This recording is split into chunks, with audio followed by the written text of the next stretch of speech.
अस्सलामु अलैकुम वरहमतुल्लाहि वबरकातुहू। मैं हूं आपका मेज़बान उस्मान आफाक। हमारा दीनी मसाइल के सवाल और जवाबात का सेशन चल रहा है। चुनांचे एक सवाल आया है कि मैंने सुना है अपने उस्ताद से, इस्लामियात के उस्ताद से, कि अगर वज़ू करते वक्त इंसान एक मरतबा भी आज़ा को धो ले तो वज़ू हो जाता है, तो क्या ये दुरुस्त है कि नहीं? तो इसका जवाब समाअत फरमा लीजिए कि एक मरतबा भी अगर आप अपने आज़ा को धो लेंगे, वो आज़ा जो कि वज़ू के अंदर धोना ज़रूरी हैं, यानी आपका मुकम्मल चेहरा धुल गया, आपके कोहनियों समेत हाथ धुल गए, आपके सर के ऊपर मसा हो गया और आपके टखनों समेत पाँव धो दिए गए, तो एक बार भी इस तरह धो दिए गए कि बाल बराबर भी जगह खुश्क बाकी नहीं रही, तो यकीनन आपके वज़ू अदा हो चुका है और वज़ू के फ़राइज़ अदा हो चुके हैं।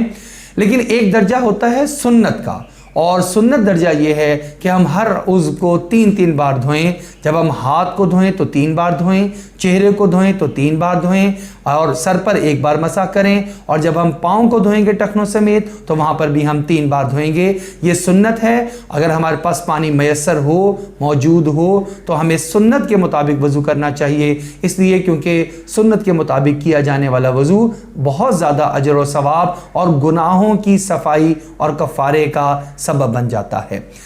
एक और सवाल उसके साथ ही पूछा गया कि अगर दाढ़ी घनी है तो उसके लिए दाढ़ी में खिलाल कैसे किया जाएगा, या फिर जो हमारी जिल्द है उस जिल्द तक पानी को कैसे पहुंचाया जाएगा।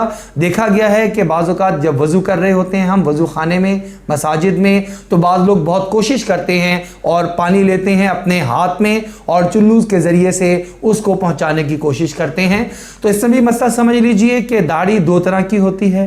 एक दाढ़ी वो होती है जिसको हम कहते हैं कि भरी हुई दाढ़ी, घनी दाढ़ी, वो होती है जिसमें हमारी जिल्द नज़र ना आ रही हो। दाढ़ी के बाल इतने घने हैं जिसकी वजह से हमारी जिल्द नज़र नहीं आ रही है, तो इस किस्म की दाढ़ी का वज़ू के वक़्त में जो अमल होगा वो ये होगा कि अब ये बाल ही हमारी जिल्द के कायम मुकाम हो जाएंगे। लिहाजा इन बालों तक पानी पहुंच जाना ये इस बात की अलामत समझा जाएगा कि गोया अंदर की जिल्द तक पानी पहुंचा दिया गया है। सिर्फ इसको पहुंचा दिया जाए और फिर दाढ़ी का खिलाल चाहे नीचे की तरफ से कर दिया जाए चाहे अगली तरफ से कर दिया जाए, ये खिलाल कर दिया जाएगा तो ये काफ़ी अमल हो जाएगा।